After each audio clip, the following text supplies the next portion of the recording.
নমস্কার, কেমন আছেন সবাই? স্বদেশে ঘরকন্যা আইটি ব্লগে আপনাদের সকলকে স্বাগত জানিয়ে আজকে আমার এই ব্লগটি শুরু করছি।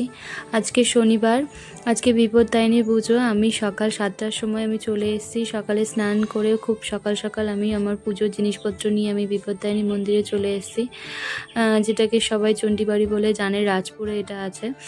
এখানে প্রতি শনিবার আর মঙ্গলবার হচ্ছে বিপত্তারিণী বাড়ি পুজো দিতে আসে সকলে। আজও আমি এসেছি পুজো দিতে এখানে। সোনাইকে রেখে দিয়ে এসেছি ওর ঠাম্মির কাছে, কারণ ওকে নিয়ে আসলে প্রচুর পরিমাণে দুষ্টুমি করবে। ঠিকঠাক আমি মাকে পুজো দিতেই পারবো না। ব্রাহ্মণ যেরকমভাবে বলছেন, পুরোহিত মশাই, সেরকমভাবে আমরা পুজো দিলাম, সমস্ত কিছু নিয়মকানুন পালন করলাম। এবারে আমি দেখুন, আমি বাড়িতে চলে এসেছি। বাড়িতে এসে দুপুরবেলা রান্না জোগাড় করছি।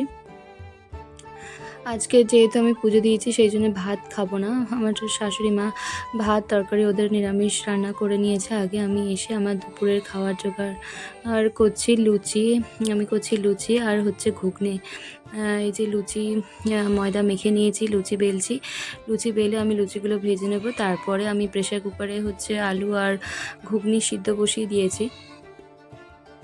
আমার আলুটা মানে ঘুগনির সাথে আলুটা দিয়েই খেতে ভালো লাগে। অনেকে আলু কষিয়ে রান্না করে, আমি আলু সিদ্ধ করে নিই, সিদ্ধ করে আমি ঘুগনির সাথে রান্না করি, মটরের সাথে। সেই দেখুন, আমি এই যে লুচি ভাজা বসিয়ে দিয়েছি, লুচি ভাজছি লাল লাল করে। আমি মানে লুচিগুলো ভেজে নিয়ে তারপরে আমি ঘুগনি বসাবো।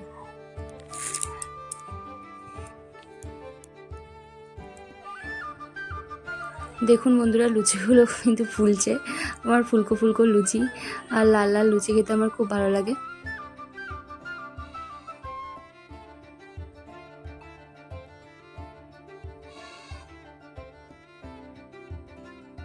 এই যে আমি প্রেসার কুকারে ঘুগনি আর মটর আর আলুটা সিদ্ধ বসিয়ে দিয়েছি। এদিকে লুচিগুলো সব ভেজে নিচ্ছি।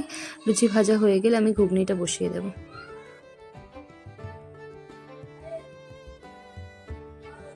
এই যে আমি বিপত্তারিণী ডোরও বেঁধে নিয়েছি। মেয়েকে বেঁধে দিয়েছি, মেয়ের বাবাকে বেঁধে দিয়েছি, বাড়ির সবাইকে প্রসাদ দিয়েছি। দিয়ে আমি আমার দুপুরের খাওয়ার জোগাড়টা শুরু করে দিয়েছি।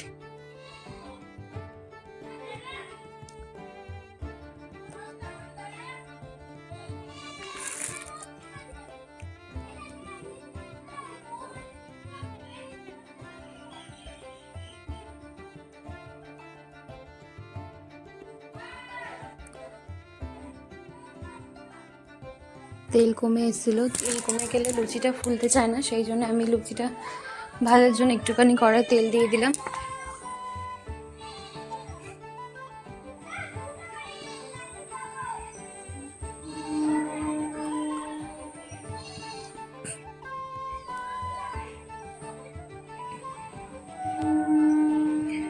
আমার লুচি ভাজা প্রায় শেষ। আমি কড়াই একটু তেল দেব, সামান্য তেল দিয়ে আমি ফোড়ন দিয়ে ঘুগনিটা বসিয়ে দেব।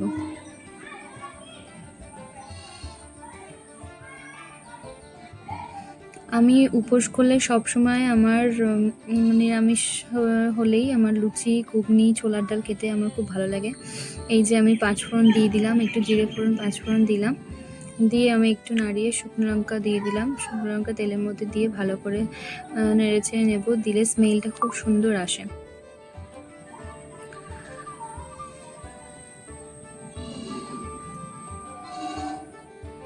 একটু আদা বাটা দিলাম।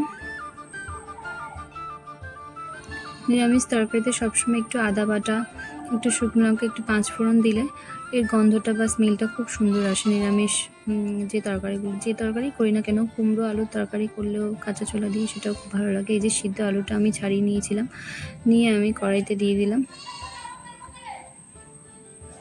যেহেতু আমি একা খাবো সেই জন্য অতটা আড়ম্বর করে আমি করিনি। সবাই মিলে খেলে তাহলে ধনেপাতা, টমেটো এগুলো দেওয়া যেত। আমি অতটা রিচ পছন্দ করি না, সেই জন্য হালকার উপরে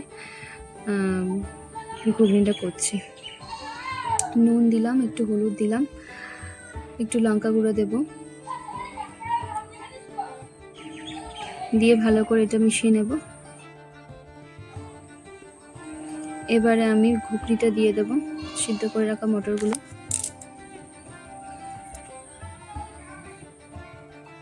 দিয়ে ভালো করে মিশিয়ে নেব।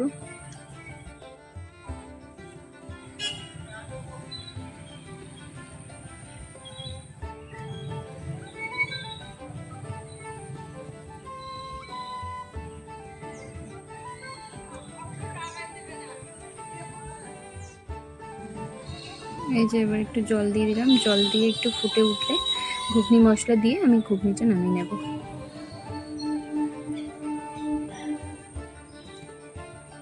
একটু চিনি দিয়ে দিলাম।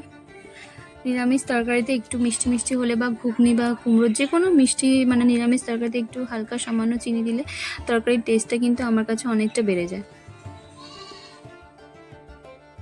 আপনারা তরকারিতে কে রান্নায় কে চিনি পছন্দ করে না চিনি পছন্দ করে না প্লিজ আমাকে কমেন্টে জানাবেন। এটা নিয়ে আমাদের বাড়িতে খুবই বিতর্ক হতে থাকে।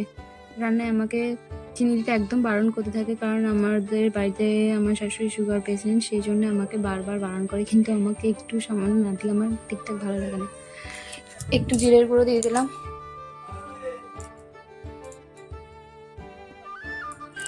তরকারিতে দেখুন ফুট ধরে এসেছে, এবারে আমি একটু জিরের গুঁড়ো একটু মরিচ গুঁড়ো দিয়ে দিই।